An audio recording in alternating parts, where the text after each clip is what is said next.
We are now down on the last topic for remedies, no? Ito naman related to collection. So I will be very quick as far as the discussion is concerned. I will skip on some items, no, more or less which are related to the practice. Okay. Now, let's discuss collection. Anong meron dito? Kanina, define natin, earlier we defined what is assessment. No? Sabi natin that assessment is pertains to notice of assessment, formal letter of demand, okay, tapos kailangan merong assessment bago mag-collection. So ngayon, dito na tayo sa collection tayo. So mga kapatid, kapag na-issue na ang FLD fund, tapos na yung assessment process, collection na kaagad. Sir, kahit protested, oo. Okay, so may tinatawag si BIR na mga accounts receivable. Alin yan? Yung mga hindi nabayaran na tax. Okay, pwedeng ito yung galing sa deficiency assessment under final assessment notices. Even if protested. Sir, kahit protested, delinquent na kay BIR, oo. Pero merong pwede pang yung mga final na, yun na kagad ang kinokolekta. Pero kapag protested, hindi pa. Now, ito yung mga delinquent. Ito talaga yung pwede nang kolektahin. Bakit? Hindi ka nakapag-protesta, final executory assessment. Hindi ka nag-submit ng documents, merong FLD fund, nag-request ka ng reinvestigation, di ba? Hindi ka nag-submit documents, final executory na. Hindi ka naka-apela sa Court of Tax Appeals. Okay? Naka-apela ka nga sa korte pero natalo ka. Hindi final executory assessment. Okay? Now, yung mga accounts receivable, ARDA ang tawag sa BIR dito. Accounts receivable delinquent account. So, hindi ka nagbayad ng buwis dahil dishonored yung check, nalimutan mo magbayad sa second installment ng income tax return mo, or hindi ka nagbayad. Okay? Or, number 2, hindi ka nagbayad sa FLD fund. Ngayon, ito muna yung definition terms. WDL to. WDL, Warrant of District or Levy. Kapag warrant of district or levy, there is a district of personal property or levy of real property. Kaya nga, districts, personal, levy, real property. Huwag niyong kakalimutan yan. Kapag levy, binanggit na natin, kinukuha, not literally yung bahay at lupa, pero yung title, ina-annotate lang na merong utang, yung taxpayer. Yung garnishment naman, ina-apply dito yung warrant of garnishment. Warrant of garnishment. Okay? Saan applicable tong warrant of garnishment na to? Sa mga bank deposits at saka sa mga tinatawag na credits. Okay, ayun, credits, mga receivable, okay, mga bonds. Okay, so yan ang mga ginagarnish. Now, kapag notice of tax lien, basically, it's just a legal claim or charge by the government. Kumbaga naka-annotate ito sa likod ng title. Ganon din ang notice of levy. Okay? Kapag ang isang real property ay na-garnished, na-issue ng warrant of district or levy, ina-annotate sa likod ng title. Ang nakalagay doon, notice of levy, parang sinasabihan ng mga taxpayers, itong may-ari ng lupa na to ha, meron siyang utang sa BIR, naka-attach to, parang gano'n. Ang notice of encumbrance naman, ito, real property ito, personal property naman to. Ang notice of encumbrance, gano'n din, meron ding legal claim doon sa mga distressed properties. Example, yung mga sa personal properties, ORCR, merong annotation yan na merong encumbrance kapag may utang ang may-ari ng motor vehicle. Okay, now, kanina ang sabi natin, the BIR has 3 years within which to assess, issue an FLD fund. Okay, exception, 3 years, 10 years kapag merong fraud or falsity. Ngayon, period to collect. Okay, 3 years din ang period to collect.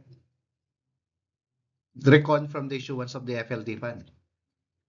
Okay, so parang ganito yan, no? Assessment, collection, ordinary. Ibig sabihin, no fraud.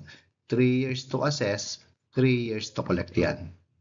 Kapag merong falsity or fraud, okay, 10 years to assess, 5 years to collect. Ganyan yan. Kailan ang reconing period nito? ang 3 years na yan from the issuance of the FLD fund. Laging from the issuance of the FLD fund ang reckoning period. Okay? So ito ha, from the issuance of FLD fund. So ngayon, 5 years kapag meron further falsity o kaya nag-waiver ka, ang waiver hindi lang assessment, pwedeng collection din. Hindi ka makita kung nasaan ka, told ang prescriptive period ng collection. Na-issue ka na ng warrant of distraint or levy, hindi na magpe-prescribe yan. Bakit? Naka-attach na yung mga properties. At saka kung ikaw nasa labas ng bansa, told ang prescriptive period, suspended ang prescriptive period. Meaning the BIR can still collect even after the lapse of the 3-year period. Okay? Now, mga kapatid, nung unang panahon, meron pang tinatawag na preliminary collection letter, final assessment, notice before seizure. Wala na to ngayon. Kapag naging final executory na, diretsong warrant of distraint or levy na. Okay? Ano ba pagkakaiba ng warrant? Pag distraint, personal property, levy, real property. Okay, mga kapatid, meron dalawang uri ng distraint. May actual. Yung actual, yung pagkuha. Actual yon, kukunin na kagad. Ito, constructive pa lang. Okay, bakit may constructive distraint? To protect the interest of the government. Kahit hindi pa final executory yung assessment, pero dahil mayroong potential na mayroong pang utang, technically, ililista yung mga properties para hindi mo ma-dispose. Okay, when is constructive distraint proper? Closure, nagsasara na. O kaya, tatakas ka, there is a potential that you will leave the Philippines and there's intent to evade the payment of the tax. Aba, pwede na kunin ang mga properties mo. Kaka-issue pa lang ng LOA tapos tinago mo yung mga properties mo o kaya you committed of obstruction. Aba, pwede na kunin ng property. Pero hindi literal. Kasi wala ka pa namang utang. Hindi pa alam kung may utang ka dito. Potential pa lang may utang. Pero hindi na aantayin na makatakas ka, na magsara ka, na itago mo yung mga property mo.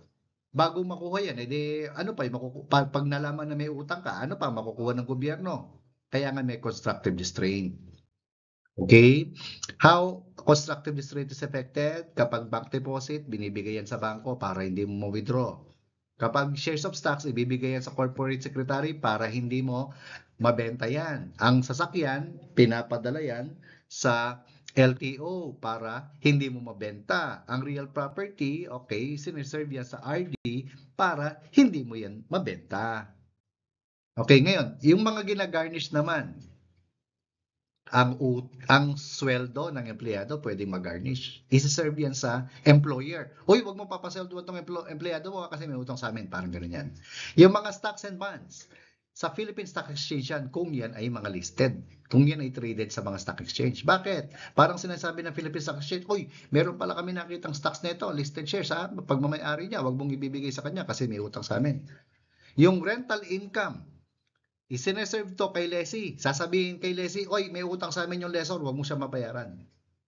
Itong mga receivables na to, okay, isa-serve ang warrant of garnishment sa mga customers and debtors. Huwag kayong magbabayad dito sa creditor ha, kasi may utang sa amin. Ganyan yan. Okay? When can the warrant be lifted? Aba, pag nagbayad ka. Pag nag-apply ka ng compromise or abatement at na-approve na BIR yan.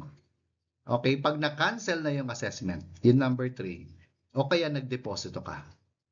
Okay? When nanalo ka sa korte sa number 5. Okay, tapos nag-prescribe na. Lampas na yung 3-year period to collect. Aba, i-cancel na dapat yan. Okay, mga kapatid, ang mga revenue officers, when they serve the warrant, they are not allowed to legally break or enter the personal dwelling of the taxpayer, except when there's a lawful order. Meron kang orders from the court. O sige, pasukin nyo na yan. Pwede namang i-force entry yan kung tindahan yan para hindi matago yung mga inventories or assets. Okay, mga kapatid, general rule, walang korteng pwedeng mangilam sa pangungulekta ng tax. Bakit? Lifeblood doctrine. Exception, ang pwede lang, yung Court of Tax Appeals lang. Okay, mag-issue sila ng injunction, pero required dito yung mag-post ka ng bond. Ibig sabihin, mag-deposito ka. Mga kapatid, what will be the remedy of the government just in case the taxpayer fails or refuses to pay the tax? Aba, civil action. Pwede kang kasuhan, pero dapat may assessment. Okay? Saan pinafile yan? Sa regular courts. Siyempre, dapat may approval by the commissioner. Kaya nga ang hirap, kolektahin ng estate tax na utang ng isang pamilya eh. Bakit? May approval ni commissioner. Sino bang nag-a-appoint sa commissioner? Presidente.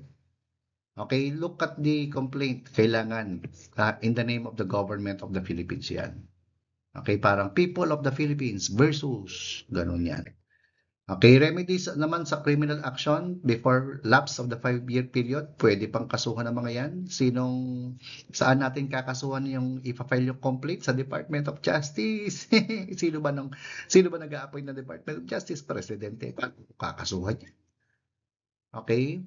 Kailangan may approval ni Commissioner din. At iyan ay in the name of the government. Okay? So, ayan.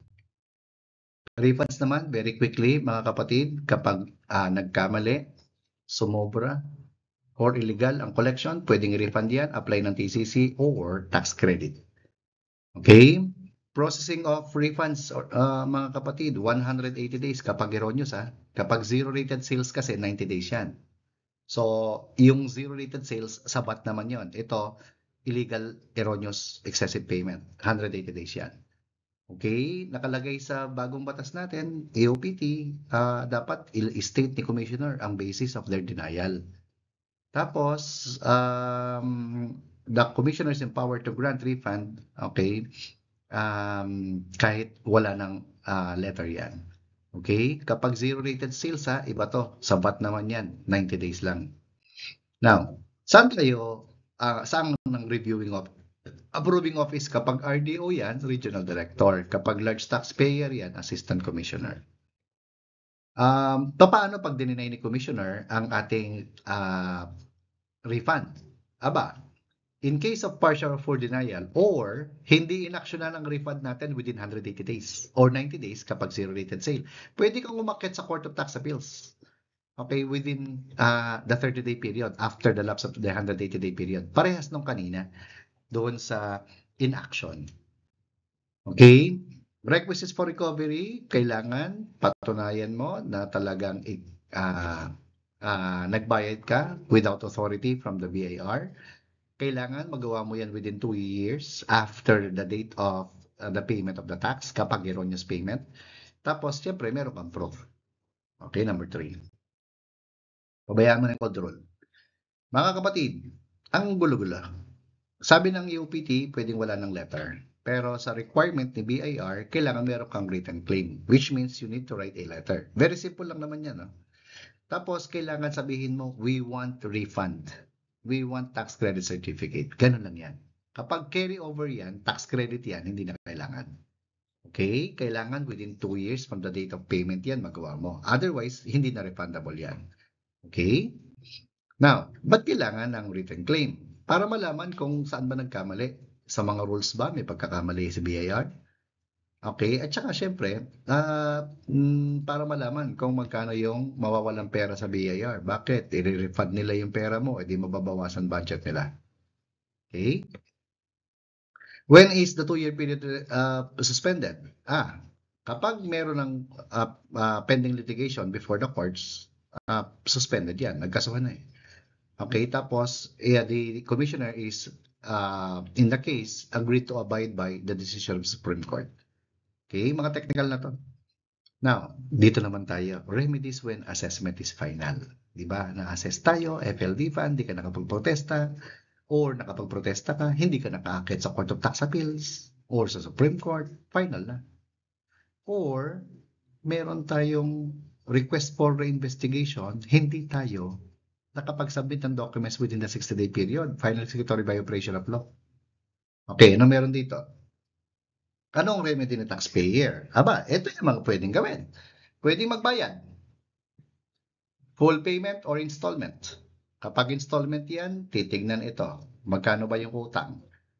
Kung 10,000 lang, hindi pagbibigay niya. Kung 10 million yan, depende sa kakayanan mo.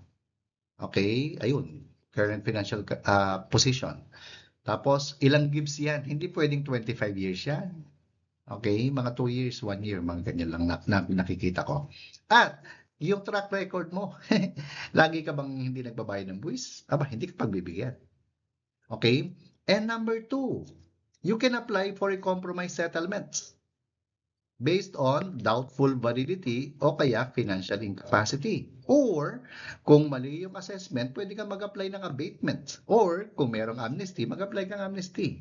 Or other condonation programs of the BIR. Meron tayong tinatawag dati, Voluntary Assessment Program. Mga VAT program yan. Condonation program yan. Okay? Ngayon, what's the difference between compromise and abatement? Tandaan mo kapag compromise, nababawasan lang yung babayaran. Kasi 40% ito. So at least 40%. Dito sa abatement, wala kang babayaran. Okay? Dito sa compromise, bakit 40% lang ang pinapabayad? Kasi there is doubt on the validity of the assessment. Hindi sure kung valid. Ito naman number 2, kasi financially incapacitated ka, tama yung assessment, pero mali. Wala kang pambayad. Kaya 10% lang ipapabayad sa'yo sa number 2. Bayad ka lang kahit 10%, parang ganon yan. Pero sa abatement, hindi ka magbabayad. Bakit? Sobra-sobra. Parang isa kong kliyente, na-assess siya. Sabi niya sa akin, Vic, na-assess kami. Sabi ko, how much is the assessment? 800 million. Sabi ko, how much is your gross sales? 1 billion. Hala? Sabi ko, sige, pabayaan mo mag-assess ang BIR. Bakit? Sigurado na ako, unjust ang assessment, excessive ang assessment. Imagine mo, 1 billion ang sales, tapos ang utang sa BIR, 800 million. Asa ang cost? Asa ang expenses? Di ba? And number 2, bakit ika-cancel? Aba, mas malaki pa ang magagastos kaysa sa makukolekta. Cancel na lang yan. Now, compromise settlement, doon tayo. General rule, non-delegable yan. Si commissioner lang. Exception, pwede sa Regional Evaluation Board, REB. Kung ang pinag-uusapan natin, ang basic tax ha, tandaan mo, halimbawa, basic tax, 300,000. Tapos merong surcharge, 150,000. Merong interest, halimbawa, 300,000. Tapos, gawin na natin 800,000. Di 950. Sabihin na natin, lumang-luma na yung utang. So, ito, 1.250. Okay. Yan ang total. Ngayon, tanong, sino pwede bang regional evaluation to? Oo, basic tax lang. Kung 500,000 yan or less, regional evaluation board lang tayo. Pero kapag more than, halimbawa 600,000 yan, more than 500, oo. National Evaluation Board yan. Una, dadaan muna yan sa Regional Evaluation Board. Pagkatapos, pag na-approve, dadalhin yan sa National Evaluation Board. Ganyan yan. Pero kapag 500,000 or less, hindi na aabot sa National Evaluation Board. Okay? Now, ang mga criminal violations, pwede rin yan na i-compromise. Except, kapag na-file na sa korte yan, bawal. Panahon ni President Duterte, yung isang tobacco company, hindi nagbayad ng excise tax, peke ang kanilang doc stamp. Fraud yun. Na-file na sa korte. Fraud na yun, na-file na sa korte, tapos na-compromise, violation of the tax code. Kasi hindi na pwedeng i-compromise yan, again, kapag na-file na sa korte at saka fraud. Biruin mo, mandadaya yan. Tapos, papayag ka na magbayad lang ng 40%? Mali. Ano yung mga pwedeng i-compromise? Yung mga delinquent account. Kaya nga tayo nag-start sa delinquent account. Yung mga naging file executory. Okay, yung mga under protest. Pwede na kagad i-compromise yan kung gusto mo. Di mo na patagalin. Yung mga civil tax cases. Civil to ha, civil. Okay, collection cases na nasa korte, pwede pa yan. Kasi hindi pa final executory. Yung mga criminal violations, okay, basta pag na-file na, hindi na pwede. Pero kung hindi pa na-file sa korte, pwede pa yan. Okay? So, ayan ang mga rules ha. Pag na-file na, bawal na. Pero pag di pa na-file, pwede pa. Kasi pwedeng bayaran ng buo yan eh. Oh. Ano naman yung mga hindi pwede? Yung mga withholding taxes, bawal. Example, withholding agent ka, nagkaltas ka ng 1 million. Hindi mo pwedeng 40% ang bayaran mo dyan. Bakit? Kasi yung 1 million na kinaltas mo, nasa sayo na yan eh. Bigay mo na lang sa gobyerno. Kapag withholding tax, 100% ang babayaran mo dyan. Okay? Unless, ayan, meron exception. Merong provision of law that casts doubt on taxpayers' obligation to withhold. Ito, pag naikaltas mo, hindi mo lang na-remit, 100% yan. Okay, bawal ang mga criminal tax fraud. Bawal ang na-file sa korte. At saka yung na-approve na. Halimbawa, nag-apply ka ng installment, 1 million ang babayaran. In-approve na ni BIR, tapos bigla ka mag-apply ng compromise settlement. Aba, hindi pwede. Okay, tapos ano pa? Nag-request ka ng recon and re-in. Di ba? Na-assess ka, merong LOA, NOD, PAN, FLD PAN. Nagprotesta ka, nagkaroon ng recon re-in. Tapos bumaba yung babayaran mo. Tapos pumirma ka ng agreement form kasi agree ka na doon sa assessment. Tapos mag-compromise ka, bawal. O dito nakarating na sa korte, panalo na yung BIR. Hindi ka pwede mag-compromise. After mo silang labanan, magko-compromise ka. Okay, tapos number 7, estate tax cases where compromise requested on the ground of financial capacity. Mga kapatid, ang taxpayer sa estate, yung estate. Estate tax. Ang taxpayer sa estate tax is the estate. Hindi yung mga administrator, executor, or heirs. Kung walang pera ang executor, administrator, or heir, hindi siya pwede mag-apply ng compromise settlement. Bakit? Kasi pwede namang kunin ng pera saan? Sa property ng namatay sa estate. Okay, these are the composition of the boards, no? National Evaluation Board, 5. Commissioner at saka yung 4 na Deputy Commissioner, Operations, Legal and Inspection, Resource Management at saka ISG. ISG, RMG, LIG at saka OG. Yan ang mga tinatawag na Deputy Commissioners, 4. Okay? Tapos merong +1 ngayon, +1. Based ito sa executive order. Ngayon yung Regional Evaluation Board naman, si Regional Director and Chairman, assistant niya, member si Assistant Regional Director, lahat ng Chief Legal, Chief Assessment, Chief Collection, at saka RDO. Okay, so sila ang mga miyembro. So dito, sa National Evaluation Board, 5. Dito, 6. Okay, Regional, 2, 3, 4, 5, and 6. Okay? Now, grounds for compromise settlement. There is reasonable doubt on the validity. Kaya nga, doubtful validity ang pangalan niya. Dito naman, financial incapacity. Dalawa lang yan. Walang pera. Walang pera. Okay. Kailan natin masasabing there's doubt on the validity of the assessment?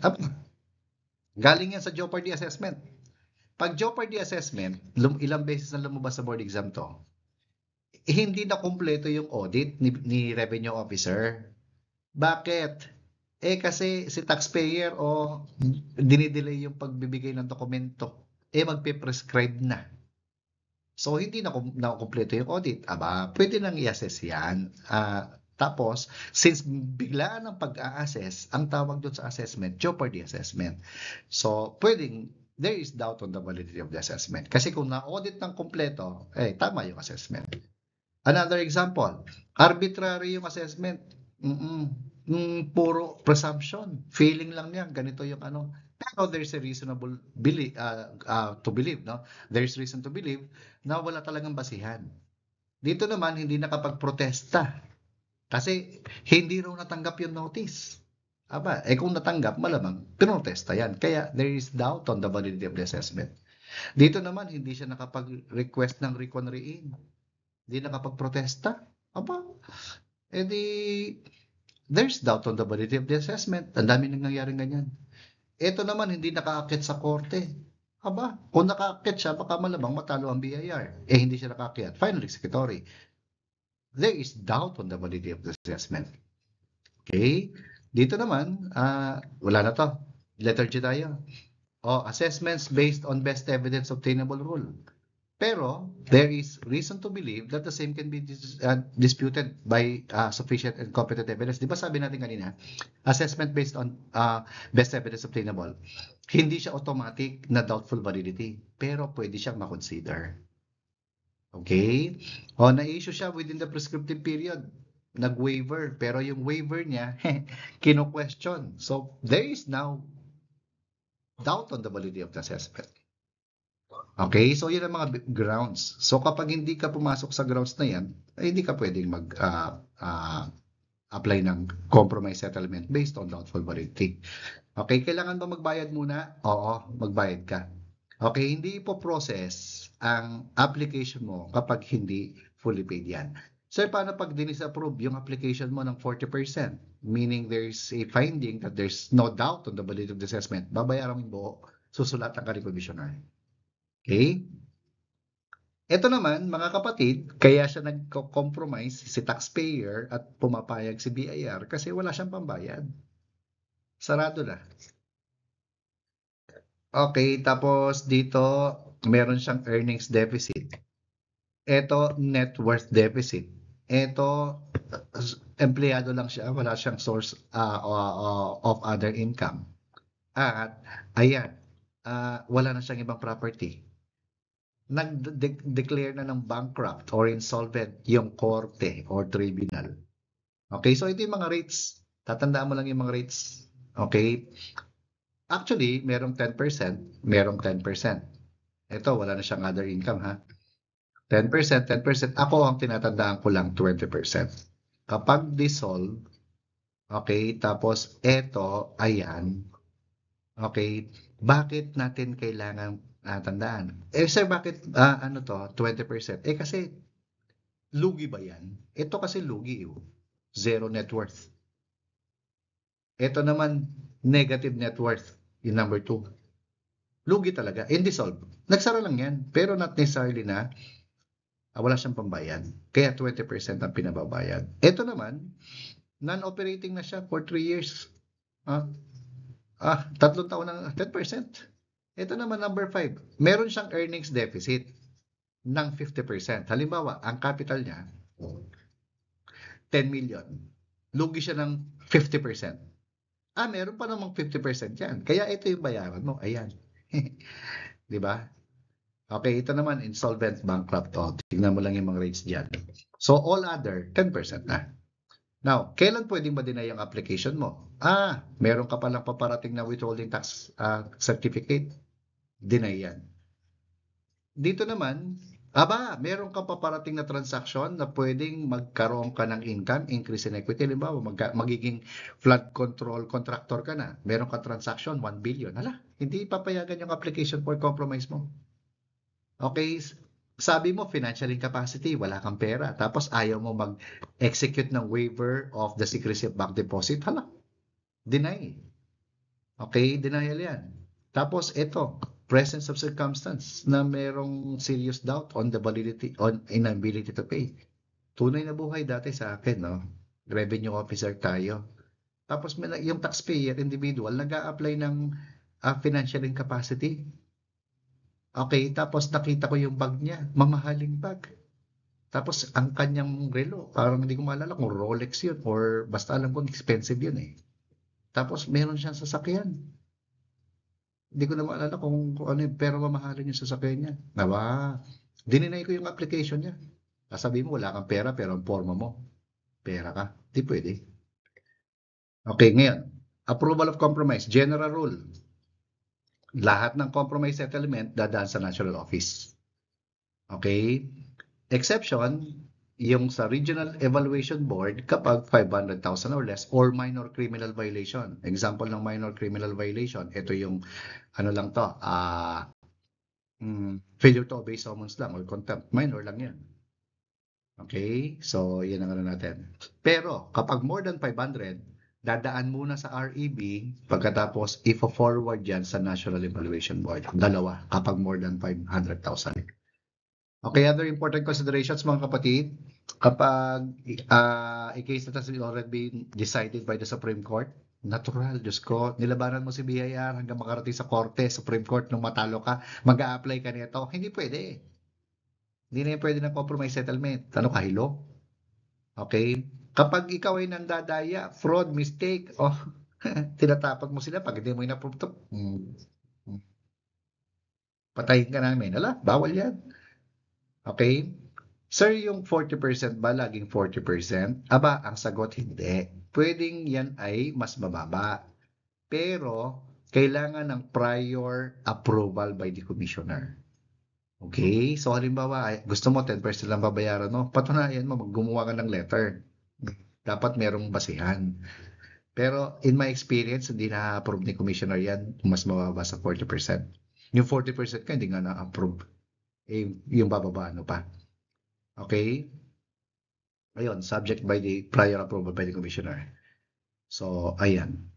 So, pwede rin, applicable din yan sa mga increments. Okay?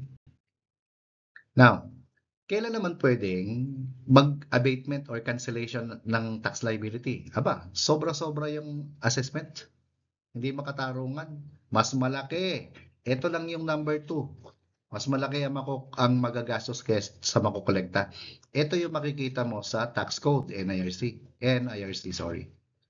Yan lang ang number 1 and number 2. Pero sa implementing rules, ito, pwedeng i-apply yan ng abatement or cancellation. Patay na yung taxpayer, wala ng property. Okay, nasa abroad na siya. Okay, tapos mukhang hindi na babalik. Tapos wala ng property rito. Dissolved na yung corporation, tapos fully paid na yung subscription. Prescribed na. More than 3 years na. Hindi na pwede kolektahin yan. Cancellation na lang yan. Okay.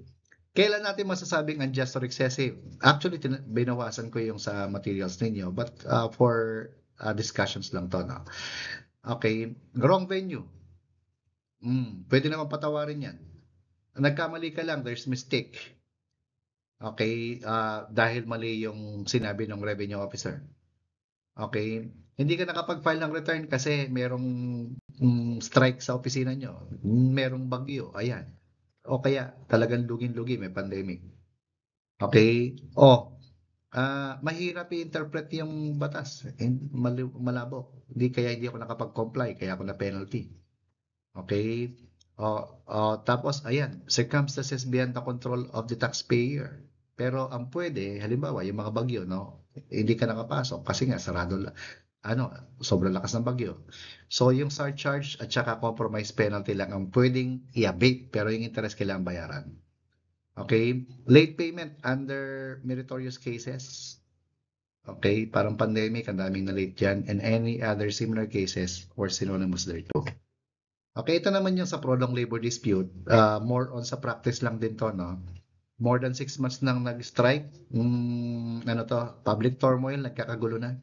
Natural calamity, merong gera, substantial losses dahil sa nakawan na nagkakanap. Diyos ko, parang nangyayari sa kaban ng bahay natin, billion-billion, no?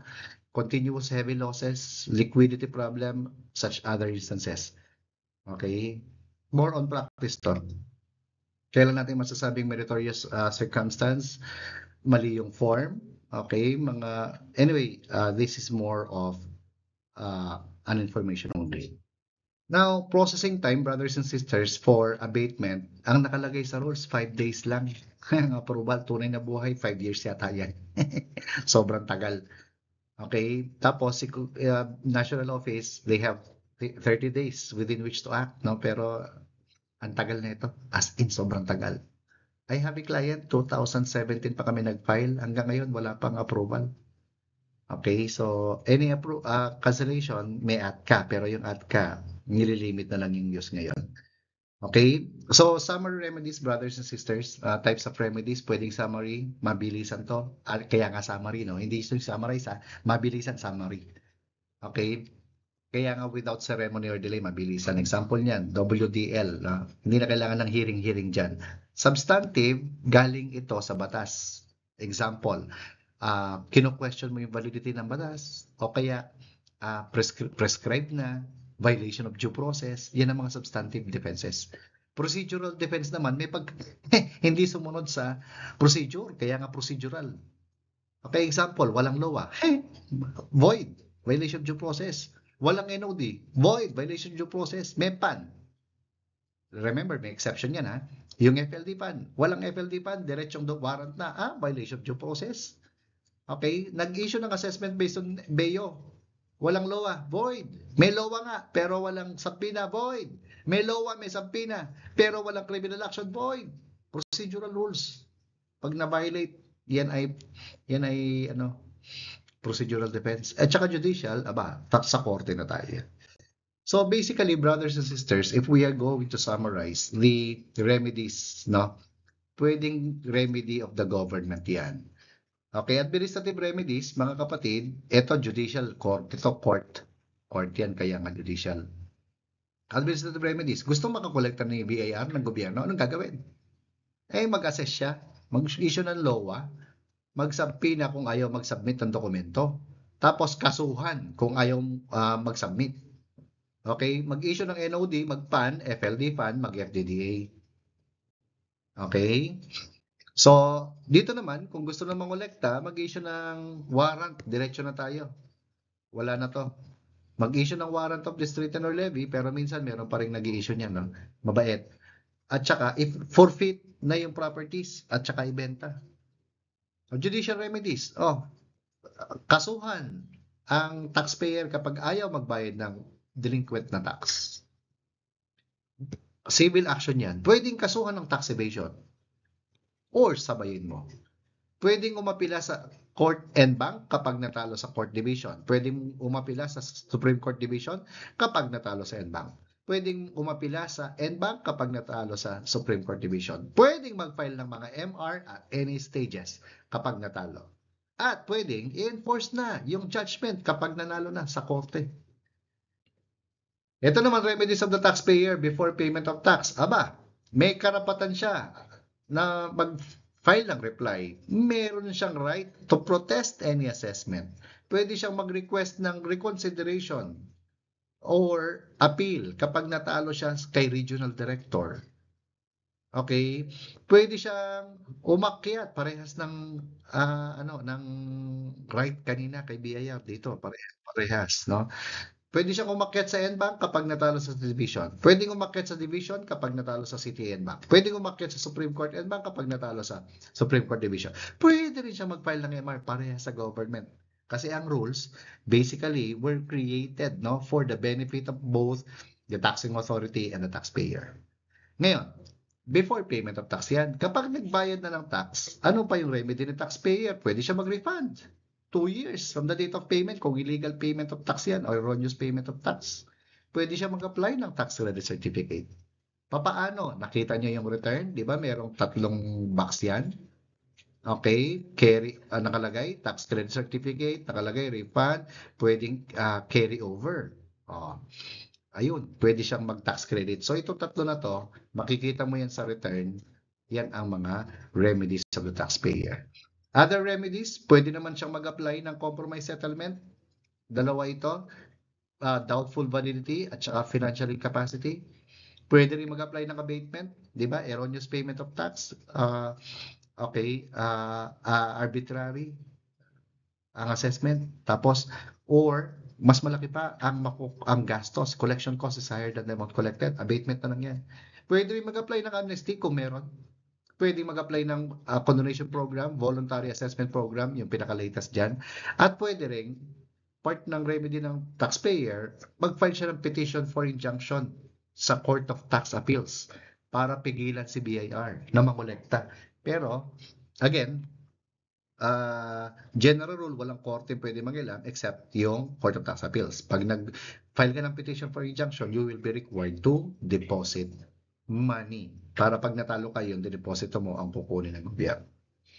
Okay, so that basically ends our discussion on collection.